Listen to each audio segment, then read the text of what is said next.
Hello प्यारे बच्चों। तो चलिए बच्चों प्रैक्टिकल शुरू करते हैं। सबसे पहले गुड़हल।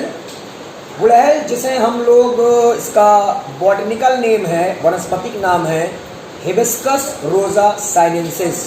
आज मैं आप लोगों को गुड़हल के पुष्प में जो विभिन्न भाग होते हैं इसको आज आपको सामने एकदम आकर आज मैं आप लोगों को इसके सभी भागों को दिखाता हूं, ताकि अगर आप इन भागों को अपने घरों के आसपास देखते हो, इस पुष्प को आप अपने घरों के आसपास देखें तो आप इसके भागों को खुद से पहचान सकें। तो प्यारे बच्चों, सबसे पहले गुड़हल के पुष्प में आपको एक डंठल दिख रही होगी।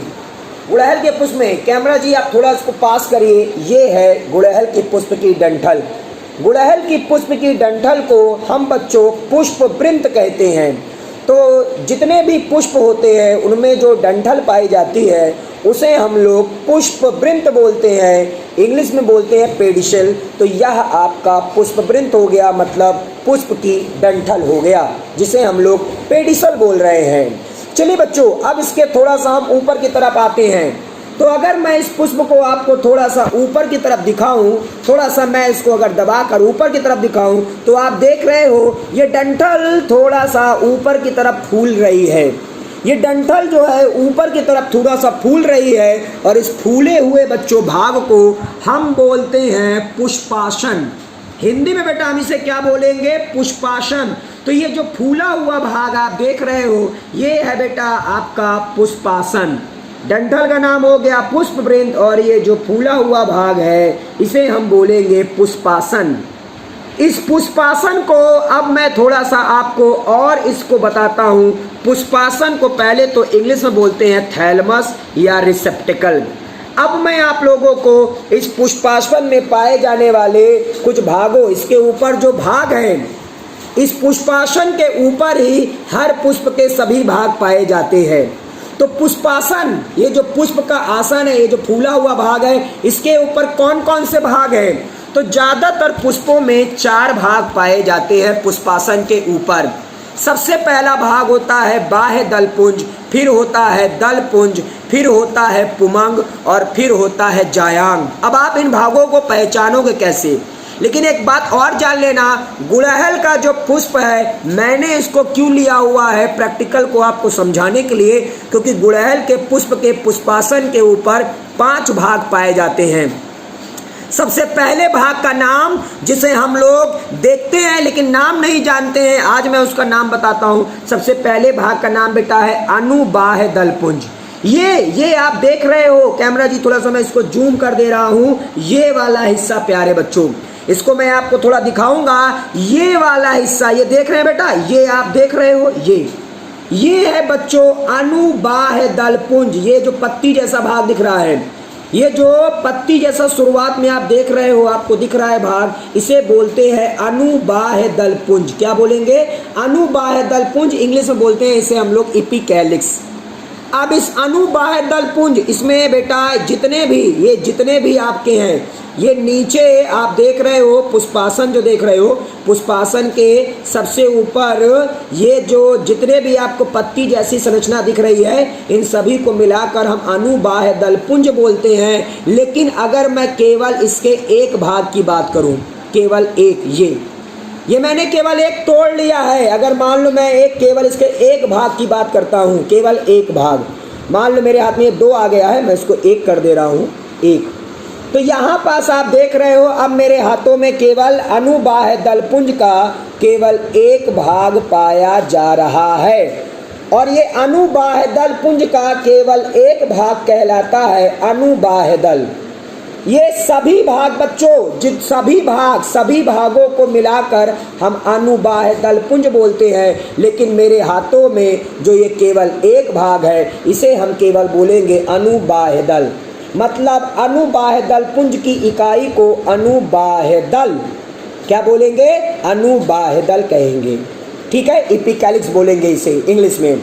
अब अनुबाह्य दलपुंज के ऊपर देखिए आपको पत्ती जैसा और स्ट्रक्चर दिख रहा है। अनुबाह्य दल के ऊपर देखिए ये देखिए ये बच्चों अनुबाह्य दल के देखिए बेटा, अनुबाह्य दलपुंज के ऊपर देख लीजिए, अनुबाह्य दलपुंज के ऊपर आपको पत्ती जैसी संरचना दिख रही है। इन सभी संरचनाओं को मिलाकर बेटा हम लोग बोलते हैं बाह्य दलपुंज। ठीक है, इंग्लिश में बोलते हैं कैलिक्स। ये जितनी भी पत्ती जैसी संरचना है इसे हम बोलेंगे बाह्य दलपुंज। और इसके भी एक भाग को, अगर आप इस बाह्य दलपुंज के एक भाग को बात करोगे तो इस बाह्य दलपुंज के एक भाग को, खाली एक भाग, बाह्य दलपुंज का केवल एक भाग क्या कहलाता है? केवल एक भाग कहलाएगा बाह्य दल। तो ये बाह्य दल है। और इसके अलावा पुष्प में जितने भी बाह्य दल इकट्ठा हैं इन सभी को मिलाकर बोलेंगे बाह्य दलपुंज, केवल एक भाग को बोलेंगे बाह्य दल। ठीक है, और ये सभी बाह्य दल देखिए आपस में बच्चों जुड़े हुए हैं। ये सभी बाह्य दल जो हैं बच्चों ये आपस में क्या हैं? जुड़े हुए हैं।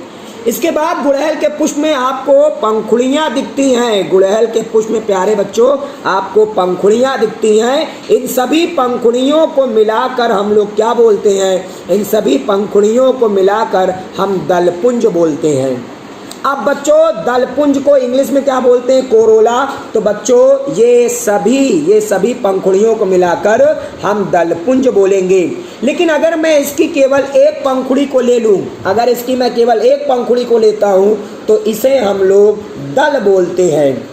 गुड़हल में जितनी भी पंखुड़ियां पाई जाएंगी सभी को मिलाकर हम दलपुंज बोलेंगे। लेकिन एक पंखुड़ी को दल बोलते हैं और इसे इंग्लिश में पेटल बोलेंगे। और सभी पंखुड़ियों को एक साथ मिलाकर इंग्लिश में बोलते हैं दलपुंज, और हिंदी में बोलेंगे दलपुंज और इंग्लिश में बोलेंगे कोरोला।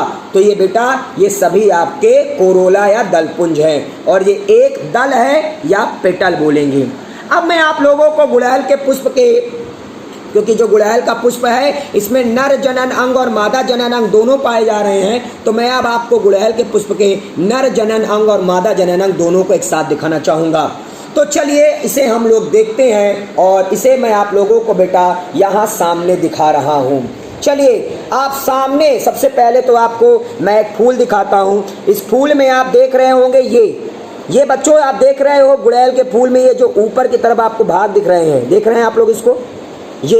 ये गुड़हल के पुष्प का क्या है बच्चों? ये गुड़हल के पुष्प के नर जनन अंग है, जिसे हम लोग सभी को, ये जितने भी हैं बेटा, इसको मैं थोड़ा तोड़ के आपको दिखाऊंगा। इसको थोड़ा हम तोड़ते हैं और आपके सामने यहाँ रखते हैं। आप इसको लाइव देखिए, एकदम मतलब अपनी आंखों से देखिए इन सभी पुष्पों को। ठीक है, आप ये पुमंग, ये बेटा ये जितने भी बेटा नर जनन अंग है, ठीक है, आप यहाँ पास ये देख रहे होंगे। ठीक है, आप इसको थोड़ा देखिए, ये आपको नर जनन अंग है बेटा, इसको बोलते हैं पुमंग। क्या बोलेंगे? पुमंग। ये जितने भी बेटा ये गुड़हल के फूल में ये जितने भी हैं, ये देख रहे हैं, ये जितने भी बेटा पीले पीले लगे हुए हैं, इन सभी को मिलाकर हम पुमंग बोलेंगे। लेकिन इसके एक भाग को हम पुंकेसर बोलते हैं। क्या बोलते हैं? पुंकेसर। पुंकेसर, ये आप देखिए, ये एक पुंकेसर है।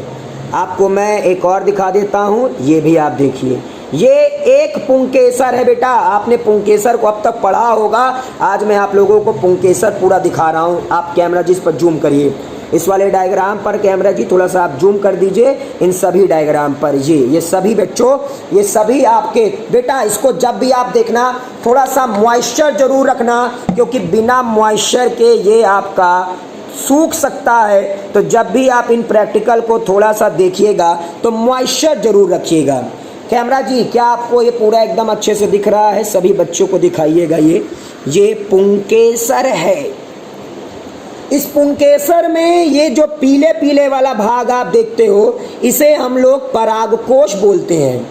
ये जो पुंकेसर है, पुंकेसर में ये जो पीला पीला भाग होता है, इसे परागकोश बोलते हैं। और इसके नीचे ये जो धागे जैसा भाग है, ये पुतंतु है। परागकोश को इंग्लिश में स्टेमेन बोलते हैं और पुतंतु को इंग्लिश में फिलामेंट बोलते हैं। और जो पुंकेसर है इसे हम लोग इंग्लिश में स्टेमेन बोलेंगे। तो गुड़हल के पुष्प में आपने देखा, ये जो गुड़हल का पुष्प था, इसमें आप सभी ने देखा कि ये पूरा जितना भाग है बेटा, ऊपर ये देख रहे हो पीला पीला लगा हुआ, नीचे धागे जैसा पूरा, ये सब पुमंग है। पुमंग, और पुमंग बेटा इंग्लिश में क्या कहलाता है? एंड्रोशियम। और पुमंग की इकाई को बेटा हम लोग क्या बोलते हैं, पुंकेसर। और ये देखिए मैं पुंकेसर को आपको लाइव दिखा रहा हूं, और ये पुंकेसर का बच्चों ये परागकोश है, नीचे आपका धागे जैसा क्या है, पुतंतु, ठीक है। यह नर जननांग मतलब पुमंग की इकाई है, पुंकेसर। इसी प्रकार बच्चों अब मैं आपको गुड़हल के पुष्प का मादा जनन अंग दिखा रहा हूं। ये है गुड़हल के पुष्प का मादा जनन अंग, ठीक है, जिसे हम लोग गुड़हल के पुष्प के मादा जनन अंग को जायांग बोलते हैं। तो ये हो गया जायांग। इस जायांग में आप देखोगे जायांग की इकाई को बोलते हैं स्त्री केसर। क्या बोलेंगे, स्त्री केसर। और स्त्री केसर को इंग्लिश में बोलते हैं पिस्टिल। तो यहाँ पास आप देख रहे हो ये जो जायांग है बच्चों, मतलब गुड़हल के पुष्प का मादा जननांग। ये गुड़हल के पुष्प का क्या है, मादा जननांग। और इसकी इकाई को क्या बोलते हैं, स्त्री केसर। तो स्त्री केसर में 3 भाग होंगे। स्त्री केसर में 3 भाग होते हैं। स्त्री केसर को इंग्लिश में पिस्टिल या कार्पेल बोलेंगे। और इस स्त्री केसर में बच्चों 3 भाग कौन कौन से हैं। सबसे पहला ये जो ऊपर वाला भाग देख रहे हो बेटा, ये जो ऊपर वाला भाग है इसे बोलेंगे वर्तिकाग्र। क्या बोलेंगे, वर्तिकाग्र। ये जो नीचे आप देख रहे हो बेटा नली जैसी संरचना, ये बच्चों कहलाएगी आपका, क्या कहलाएगी, वर्तिका। ये नली जैसी जो संरचना आप देख रहे हो ये वर्तिका है स्त्री केसर का। और ये जो नीचे फूला हुआ भाग आप देख रहे हो ये है अंडाशय। तो ये स्त्री केसर के 3 भाग हैं जिसे मैं आपको सामने दिखा रहा हूं। सबसे ऊपर है गुड़हल में जो आपका बेटा स्त्री केसर के सबसे ऊपर क्या होगा, वर्तिकाग्र, फिर आपका वर्तिका आएगा और फिर आपका अंडाशय आएगा। और अगले प्रैक्टिकल में आपको मैं सिखाऊंगा, आप लोग वीडियो में कमेंट करके बताना कि ये प्रैक्टिकल आपको कैसा लगा। तो मैं इसको आपको पार्ट 2 बताऊंगा, इसका पार्ट 2 मैं आपके सामने लाऊंगा। और पार्ट 2 में मैं आप लोगों को सिखाऊंगा कि गुड़हल के पुष्प में ये जो स्त्री केसर है इसको कैसे निकाला जाए। तो आप लोग वीडियो में कमेंट करके बताइएगा, तो मैं आप लोगों को इसको निकालना सिखाऊंगा। और साथ साथ अंडाशय के अंदर जो बीजांड है वो भी मैं आपको लाइव आकर दिखाऊंगा। तो आपको ये प्रैक्टिकल कैसा लगा इसको जरूर बताइएगा, और इस वीडियो को अपने सभी दोस्तों को शेयर कर दीजिएगा। और ऐसे ही अगर बायो के आपके और किसी प्रैक्टिकल की वीडियो चाहिए होगी तो मुझे बहुत जल्द बताइएगा। और इसके बाद आप मुझे जरूर बताइएगा इस वीडियो का पार्ट 2 क्या आना चाहिए कि नहीं। अगर आना चाहिए तो वीडियो में पार्ट 2 लिखकर जरूर कमेंट कीजिएगा। ओके प्यारे बच्चों, अपना ख्याल रखिएगा। बच्चों कैसा लगा आपको ये प्रैक्टिकल, अगर अच्छा लगा हो तो वीडियो को जरूर लाइक कमेंट और शेयर जरूर करिएगा। और बच्चों आप भी इस तरह के प्रैक्टिकल को अपने घरों में कर सकते हैं। तो आपके पास गुड़हल का फूल हो या कोई भी फूल हो, आप भी इस तरह प्रैक्टिकल को रिकॉर्ड करिए। और रिकॉर्ड करने के बाद दी ऑनलाइन कोचिंग का जो व्हाट्सएप नंबर है वहां सेंड करिए। उसके बाद हम आपकी वीडियो को अपने चैनल पर चलाएंगे और पूरी दुनिया देखेगी कि जितने भी स्टूडेंट्स हैं वो अपने आप भी इन प्रैक्टिकल्स को कर सकते हैं। तो आप अपने द्वारा बनाए गए वीडियो को दी ऑनलाइन कोचिंग के व्हाट्सएप नंबर पर जरूर सेंड करिएगा, जिससे हम लोग पूरी दुनिया को दिखा सके कि भैया बच्चे जो हैं वो कुछ भी कर सकते हैं। ओके प्यारे बच्चों, थैंक यू।